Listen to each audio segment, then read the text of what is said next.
एक छोटे शहर में रोहित नाम का लड़का रहता था। रोहित को रात में घूमने की आदत थी।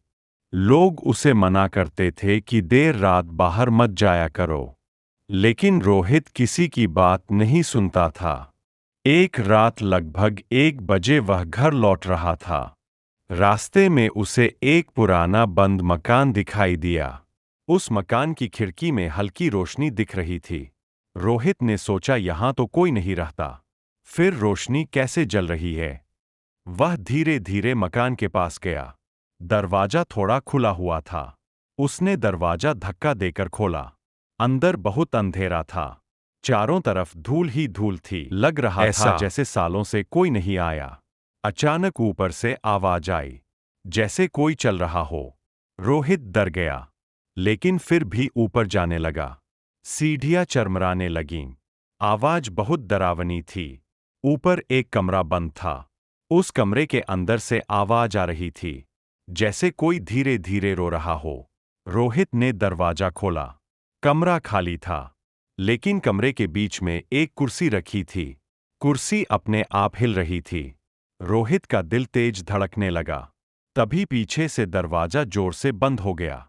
कमरे में अंधेरा छा गया। रोहित चिल्लाया। तभी उसे लगा किसी ने उसके कंधे पर हाथ रखा। उसने पीछे मुड़कर देखा।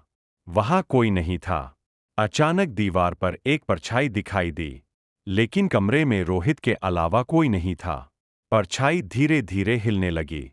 फिर परछाई रोहित की तरफ बढ़ने लगी। रोहित दरवाजे की तरफ भागा। दरवाजा नहीं खुल रहा था। तभी किसी ने जोर से हंसी आवाज पूरे कमरे में गूंजने लगी। रोहित डर से कांपने लगा। तभी उसके कान के पास आवाज आई, तुम्हें यहां नहीं आना चाहिए था। रोहित जमीन पर गिर पड़ा। कुछ देर बाद दरवाजा अपने आप खुल गया। रोहित भागता हुआ बाहर निकला। उसने पीछे मुड़कर देखा। खिड़की में एक सफेद चेहरा उसे देख रहा था। रोहित घर पहुंच गया, लेकिन उस रात के बाद वह कभी पहले जैसा नहीं रहा। कभी कभी रात को वह चिल्लाने लगता, कहता, वो अभी भी मेरे पीछे है। और आज भी उस मकान में रात को रोने की आवाज आती है। hurlant de peur fantôme.